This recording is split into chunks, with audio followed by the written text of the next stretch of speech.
Thanks, Fraser. So I did an internship at Microsoft Research, and we explored a possible use for eye gaze input. This is one of the applications we developed. So we will help this user in this Jigsaw VR experience to solve the jigsaw. Let's notice a bit. Can you see anything weird in this picture? Let me replay this.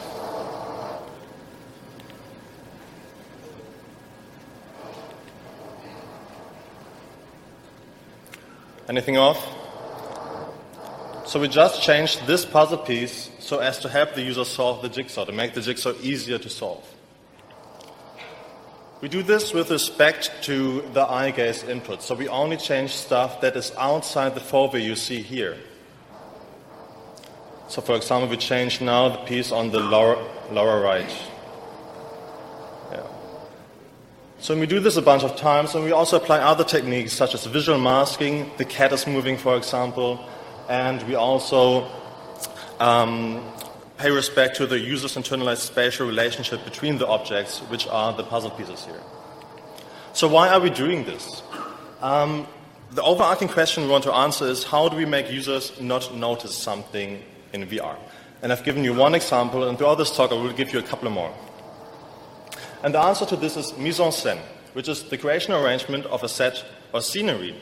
And you have this in different sorts of media productions, such as theater or film, where you see a certain thing because the director controls the field of view, and you don't notice the other stuff, such as the room operator, the camera person, etc.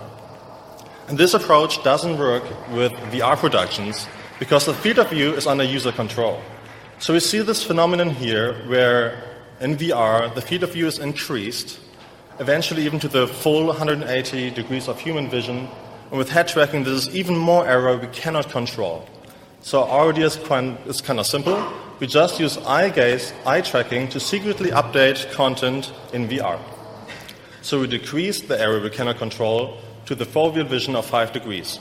Or in other words, we increase the range for updates to 355 degrees. There's a bunch of related work on this. 2 works I find interesting here, which I picked out, is sparse haptic proxy and dynamic saccade redirection. We use eye gaze and measured saccades to reposition the user or change the motion mapping to enable, in the first case, passive haptics, in the second, real walking. There's other stuff, such as auto-pager, where we automatically page turn when the user has reached the end of the page. All of this work is somehow fuzzily rooted in this phenomenon of change blindness or inattentional blindness. And you probably know this work on the right here, where the user, the watcher of this video cannot see the gorilla walking through the scene when counting the ball throws of the white team. So we can somehow rephrase this question now, and I asked initially. So how do we make users not notice something in VR is the same as how do we apply these cognitive illusions in VR? And there's 2 people who can help us with answering that question. 10 years ago, Stephen and Susanna were keynote speakers at this very conference in Victoria. 1 year before, they published a magazine article saying cognitive illusions are not sensory in nature, rather they involve high-level functions such as attention, memory, and causal inference. So attention, memory, and causal inference. And this is what Mise-Unseen delivers. It delivers computational models of those very 3 things. With the computation model of causal inference, we can prevent anticipation of a change that is about to happen. With the second, we can prevent observation of a change. And with the third, we can prevent recall of a change that has happened.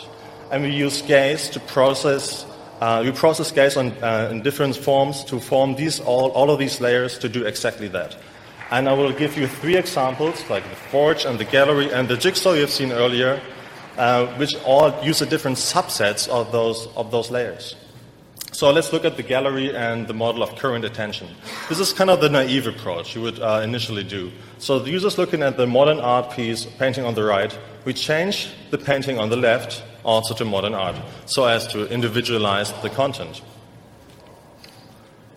So we do it like this. We get the gaze point, the current gaze point. We compute the convex hull of the object we want to change, compute the distance. And this distance is above our foveal vision of 5 degrees I mentioned earlier. Then we apply the change. There you go. We can get a little bit more complex than that. There's this notion of covert attention. So where you look is not necessarily where you attend to. For example, you can look at me and not attend and not look at the slide, but attend to the slide. So look at me, attend to the slide. You might be able to see the gorilla there. Same thing. This is called covert attention, and you can only consciously apply it 300 milliseconds after you've done a saccade. We can measure saccades. So we measure a saccade with a time window of 300 milliseconds, where we can apply the change. Well, and that's it. So this is another layer. Let's talk about the forge and the layer of spatial memory. So this relates to haptics. So we see two weapons on the table in front of the user. But physically, you have only one prop, which is on the desk on the lower right. So which weapon do you match onto the physical prop? From the user's case, we infer that the user is interested more in axes than hammers. So we match the axe onto the prop, but we also move the hammer so we maintain the spatial relationship between the objects the user has internalized.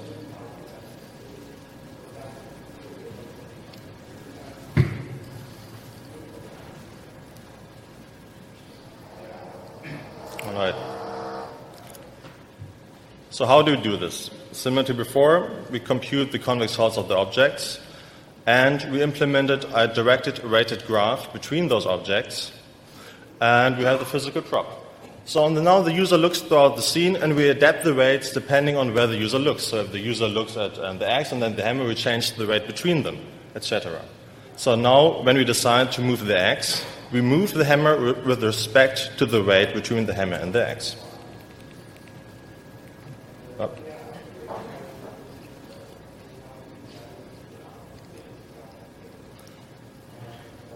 All right. So we can also use this model of spatial memory to trigger the change, to prevent anticipation of the change. So what we got is basically a rate vector. We've got a scripted rate vector, and we can compare them. And if this falls below a certain threshold, then we trigger the change. So the scripted rate somehow corresponds to our notion of the user deciding to pick up the axe instead of the hammer. Let's talk about the Jigsaw. So the Jigsaw application uses random triggers. So we change the puzzle pieces randomly. But there's also tons of other stuff, like visual masking techniques. So the cat moves as a callback function to the Mise-Unseen triggering the change in the scene. There's also a low contrast we use with the puzzle pieces, crossfade, stuff like that. We evaluated these three applications and more, and we found that also on the left side there's Likert scale noticeability ratings of the participants. So we noticed that Mise-Unseen is indeed able to induce those covert changes, but there's an important difference here, which we dug into. So we did another psychophysics study on the visual masking techniques. So we had the baseline where we pump up this little dot which the user needs to identify right in front of the user. Then we have the orphobia condition where we have the ball pop up somewhere in the periphery, so representing the importance of eye tracking. Then we have the add crossfade. The ball in the upper left fades in with a 2-second frame time window, and they have other stuff such as low contrast. We add the task of the user needing to read the text, and we add motion distractors. And what we see is that the detection rate decreases with each visual masking technique we apply. I want you to pay attention to the second one, to the orphobia condition. So the orphobia condition is better than the baseline, which represents the importance of eye tracking. But with each masking technique, this gets better. So it's both. We require eye tracking, and we need visual masking techniques. In other words, this is some sort of signal to noise ratio. We need to decrease the noise we induce into the scene, but we also can reduce the signal, but we can also add noise to mask the signal. So we implement a bunch of other applications where this might be useful.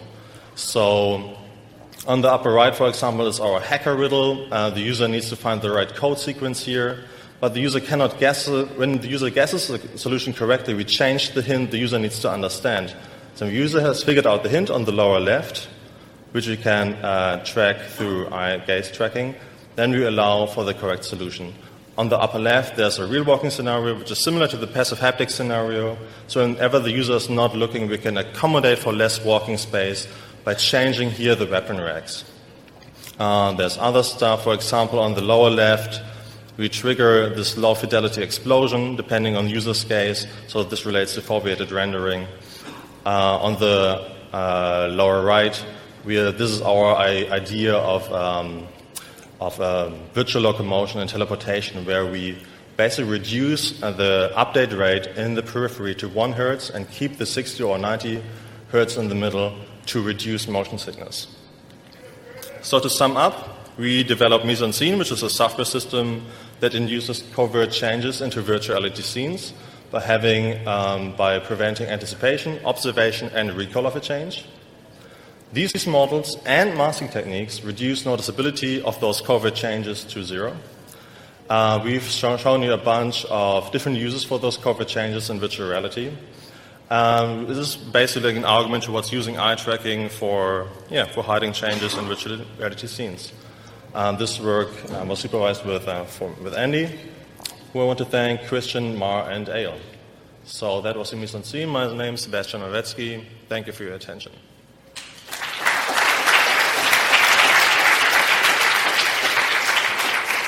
Thank you, Sebastian. And thank you, everybody, for your patience with the noise. I'm hoping that's taken care of now. There's lots of time for questions for Sebastian. Front here.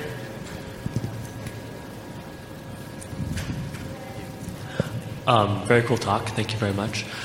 I'm wondering if you could comment on kind of how resilient the effect is. I noticed, for instance, when you switch the hammer and the axe, you maintain the spatial relationship. And I imagine if you swapped out paintings in a room with only 2 paintings, people would start to catch on to it eventually. Could you comment maybe on like how resilient the effect is and how much you can change in that? Right. So I talked about those different layers, right? You need to prevent the observation of the thing. And it's correct, like in the gallery, users commented a lot on, like, I noticed a change because I looked at the painting before and now I notice it. Because we haven't used or optimized our model of spatial memory in that application. So if you do that, you can then just not trigger the change if the user has looked at this before. So by implementing all 3 stages, you kind of prevent that. And of course, it sets a limitation, right? So if a user really has looked at everything and everything is kind of internalized, what can you change, right? So this is an obvious limitation to the thing. Yeah.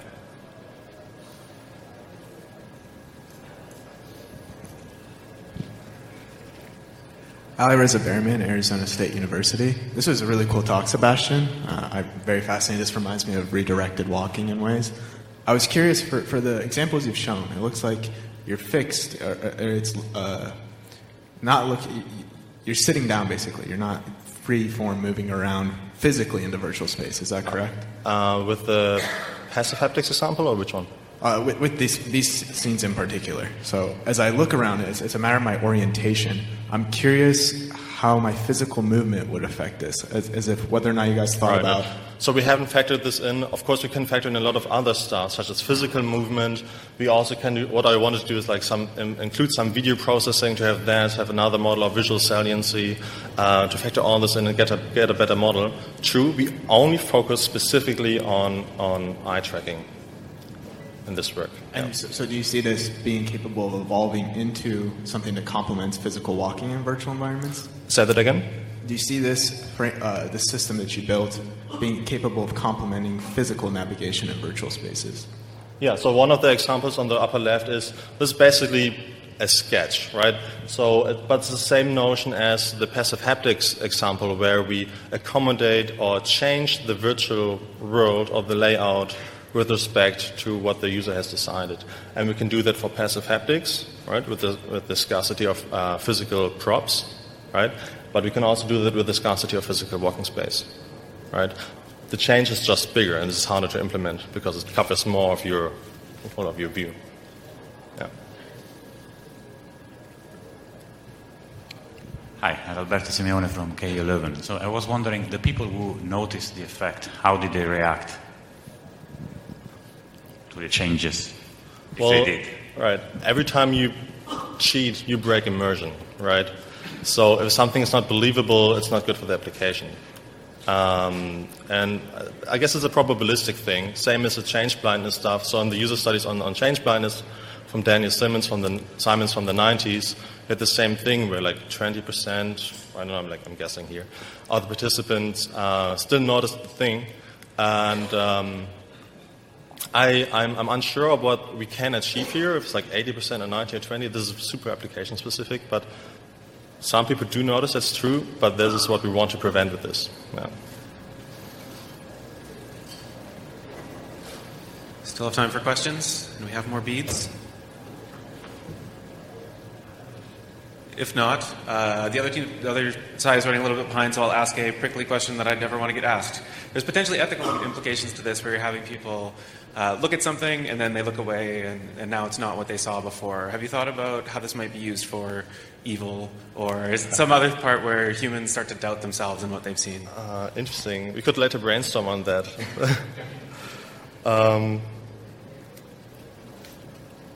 Yeah, let's try something out later on. Yeah, definitely. Maybe I can get hired by Facebook or something and then iterate on that.